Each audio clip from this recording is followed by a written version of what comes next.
The Hebrew Bible is divided into three parts: the Law, the Prophets, and the Writings, whereas the Christian later divided the Old Testament into four parts: the Pentateuch, the historical books, poetry and wisdom, and the prophetic writings.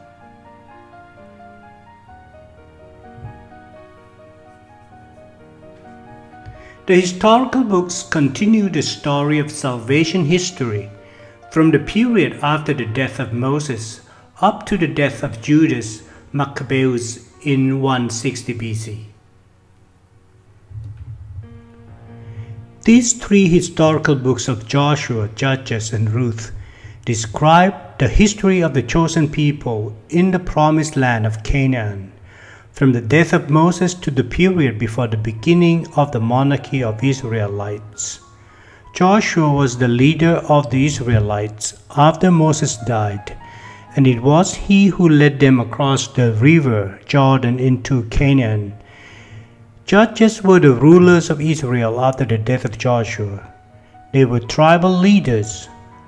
Ruth was the great-grandmother of King David, and the book by her name is a story of family loyalty and fidelity to God.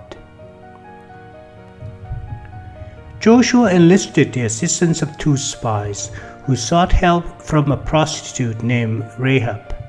She hid them while the king unsuccessfully looked for them. During the Battle of Jericho, Rahab dangled a red cord down the wall from her window so that the Israelites would know to spare those inside. Joshua was memorialized as a great military leader, but his success came mainly because of his obedience to the Lord. Unlike many who continue to slip into idolatry and all kinds of debauchery. Jericho was protected by fortified walls, which were almost impregnable.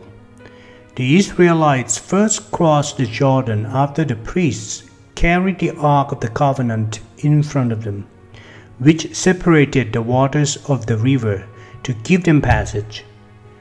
Joshua's soldiers marched around Jericho once every day for the 6 days in a row, while the priests blew their trumpets.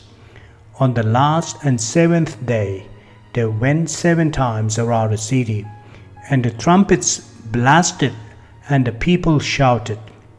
Then, miraculously, the walls of Jericho came tumbling down. The judges of Israel were men and women of Israel, whom God appointed to rule and govern the people.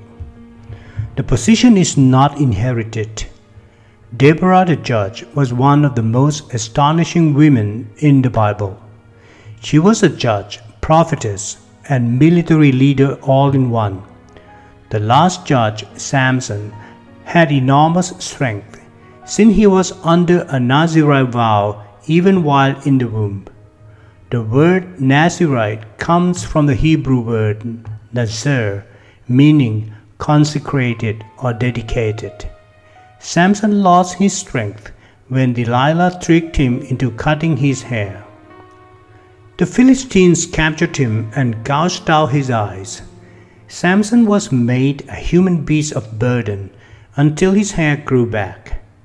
He regained enough strength to push the 2 pillars of a building which collapsed on more than 3,000 Philistines. In the book of Ruth, Naomi, her husband, and her 2 sons were Israelites who migrated to Moab in time of famine. The 2 boys married Moabite wives. One of them was Ruth. Within 10 years, Naomi's husband and his 2 sons died, leaving their wives childless. Naomi heard of better situation back in Palestine and sent her daughters-in-law away to create new lives for themselves. Ruth refused to go and uttered the famous line, "Where you go, I will go, and where you stay, I will stay. Your people will be my people, and your God my God." Ruth later married Boaz of Bethlehem and became the mother of Obed, whose son was Jesse, the father of King David. Saul, David, and Solomon are the first three kings of Israel, as well as the last kings of the United Kingdom. The original one book of Samuel in Hebrew described the happenings during this time. In the Greek Septuagint, the book is divided into 1 Samuel and 2 Samuel and called the Books of Kingdom. When writing the Latin Vulgate, St. Jerome shortened it to Kings. Also in the Latin Vulgate, the books of 3 and 4 Kings refer to what Protestant and contemporary Catholic Bibles now call 1 and 2 Kings. The book of 1 Samuel tells of the birth, the calling, and the ministry of Samuel the prophet. It covers his whole life. Elkanah had a wife named Hannah, who was barren. In ancient times, this was considered a curse from God, since children, especially sons, meant prosperity and security for the family and the clan. Hannah prayed in the temple and pleaded with God to give her a son. If he did, she would dedicate him to the Lord, and no razor would cut his hair. She gave birth to Samuel. Hannah dedicated her son to the Lord and gave him to the priest Eli, who trained him to eventually be his successor. As a priest, Samuel contended with the people who wanted a king like their neighboring countries. At that time, Israel had no earthly king, since God was in essence and actuality their king. In the passage below, God told Samuel to tell his people what having an earthly king would cost them. The people demanded the king so that they can be like other nations. Samuel eventually anointed Saul as the king of Israel, who then conquered the Ammonites but was driven back by the Philistines.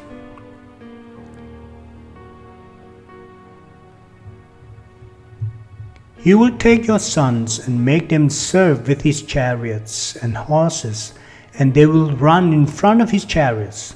Some he will assign to be commanders of thousands and commanders of 50s, and others to plow his ground and reap his harvest, and still others to make weapons of war and equipment for his chariots. He will take your daughters to be perfumers and cooks and bakers. He will take the best of your fields and vineyards and olive groves and give them to his attendants. He will take a tenth of your grain and of your vintage and give it to his officials and attendants. Your men servants and maid servants and the best of your cattle and donkeys he will take for his own use. He will take a tenth of your flocks, and yourselves will become his slave. When that day comes, you will cry out for relief from the king you have chose, and the Lord will not answer you in that day.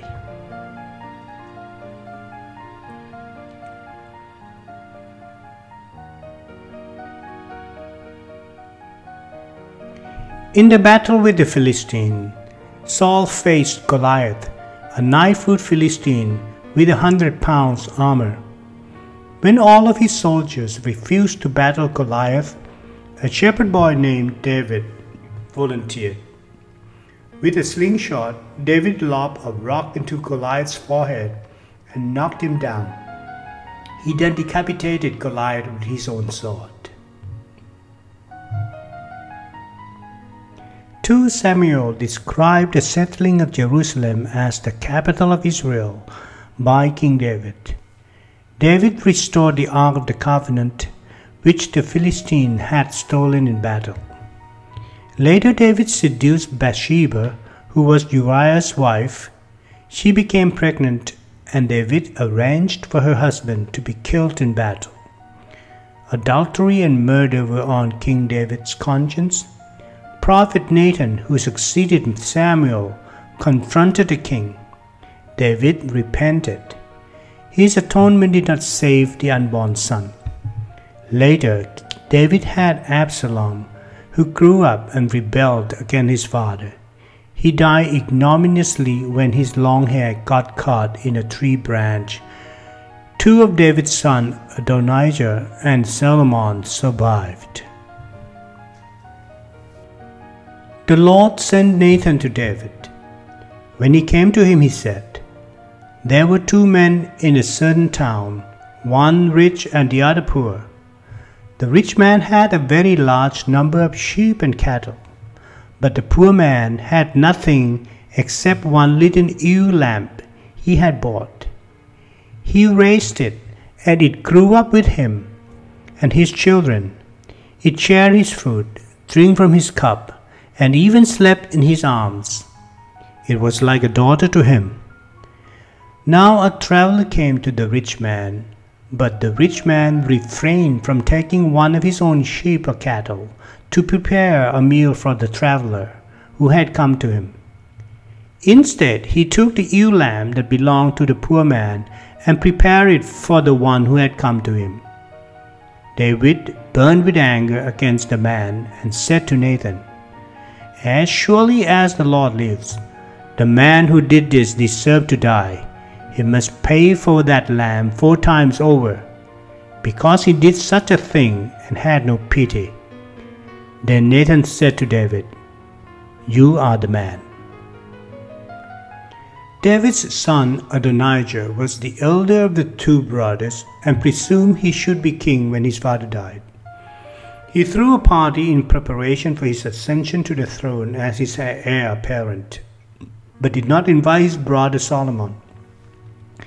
Seeing the handwriting on the wall, Bathsheba, Solomon's mother, went to David and informed him about Adonijah's intentions.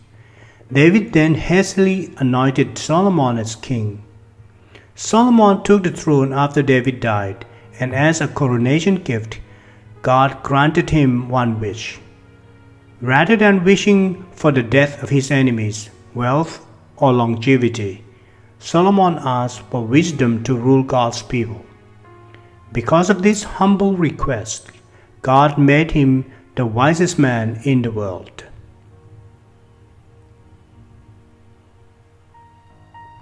Solomon built the temple of the Lord, which God has prevented David from doing. Under Solomon, the kingdom of Israel became the most powerful and wealthiest. The Book of Kings indicates Solomon had 700 wives and 300 concubines, who lured him into idolatry and worshipping their false gods. To punish the king, after his death, God divided Solomon's kingdom. The books of 1 and 2 Chronicles are also known by their Greek title, Paralleipomena, which means things omitted, since the books cover details not mentioned in 1 and 2 Kings. After Solomon's death, his son Rehoboam took the throne, but impetuously wanted to show off his authority, which resulted in the kingdom being split in 2.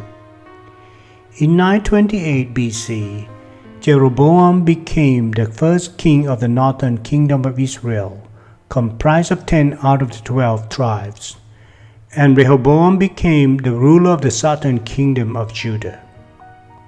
Assyria conquered Israel in 722 BC, and Babylonians dissolved Judah in 586 BC.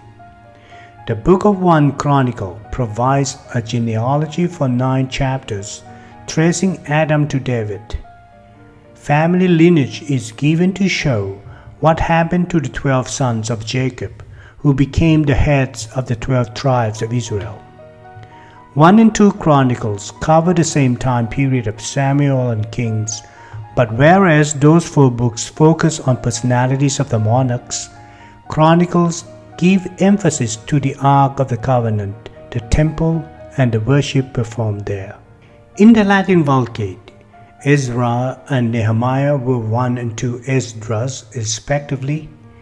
Ezra concerns the king Cyrus of Persia, helping some of the Israelites return to Jerusalem by ordering the restoration of the temple in 536 BC.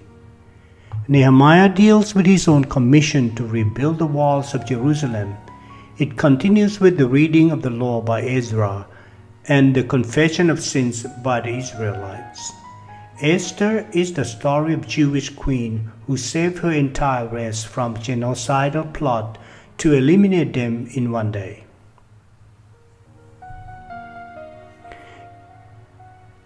The king of Persia, Xerxes, married the maiden Esther after the first queen, Vashti, was exiled and forced to abdicate for disobeying the king.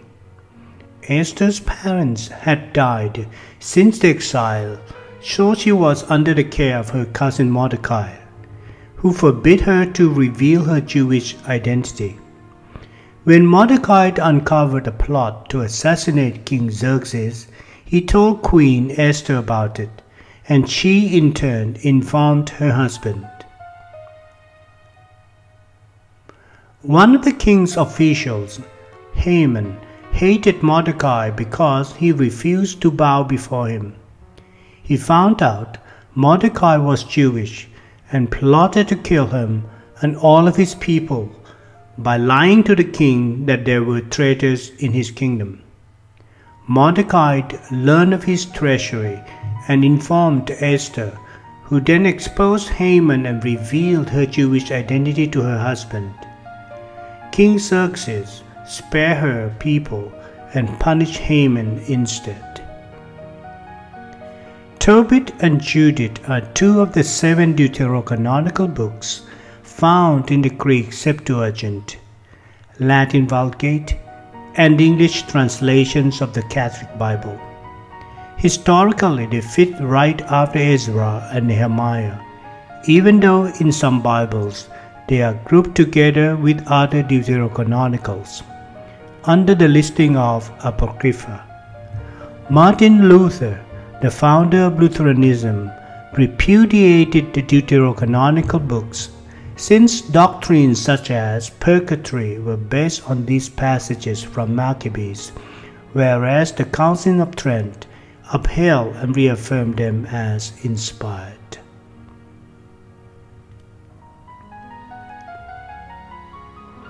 The Book of Tobit is a love story and is often used as one of the readings at wedding ceremonies. Tobit was a God-fearing and just man who kept the law of Moses. His son Tobias met an unfortunate woman named Sarah and fell in love with her. Sarah had been married 7 times, and each of her husbands was killed by the demon Asmodeus on their wedding night. Together they prayed to God, who then sent the archangel Raphael to help them. The archangel expelled the demon and allowed the two to live in peace and love. Before going to be with his new wife, Tobias said this prayer: "Blessed art thou, O God of our fathers, and blessed be thy holy and glorious name forever. Let the heavens and all thy creatures bless thee. Thou madest Adam and gavest him, Eve his wife, as a helper and support. From them the race of mankind has sprung. Thou didst say, It is not good that the man should be alone. Let us make a helper for him like himself. And now, O Lord, I am not taking this sister of mine because of lust, but with sincerity. Grant that I may find mercy and may grow old together with her." And she said with him, Amen.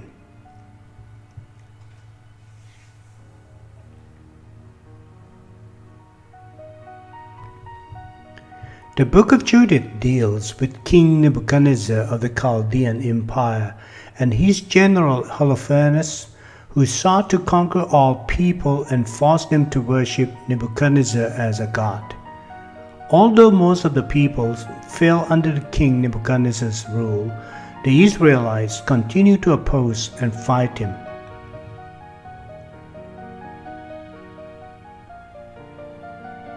Holofernes believed that the only way the Israelites could be defeated was if they abandoned and disobeyed God. The Israelites, however, refused to worship Nebuchadnezzar, and continued to pray. It took Holofernes a month after cutting off their water supply to see and hope of victory. Judith rallied the Israelites to resist and remain faithful. Judith pretended to defect and give vital information to Holofernes, and used her beauty and charm to make him drunk with wine and passed out. She used his sword and with 2 blows decapitated him. She headed back to the Israel's camp. The news of Holofernes dispersed the Assyrian army. 1 and 2 Maccabees also belong to the 7 deuterocanonical books of the Greek Septuagint, which finish up the historical books of the Old Testament. The Pharisees who contended with Jesus in the New Testament were layman followers of Judas Maccabeus, who believed in the resurrection of the dead. The Sadducees were priests followers of Simon Maccabeus, who denied there was a resurrection of the body.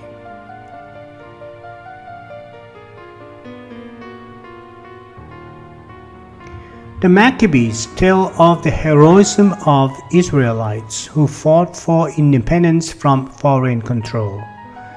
Judas Maccabeus emerged as a hero for defeating the Syrians. The 8-day Jewish holiday of Hanukkah, Feast of Lights, commemorates his victory over Antiochus Epiphanes in 165 BC.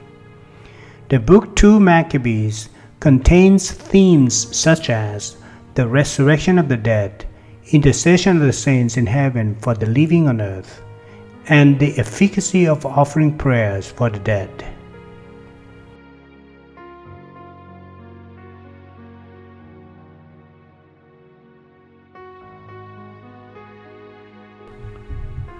Please go to YouTube Retirementality channel for the complete series of these introductory materials for Bible studies.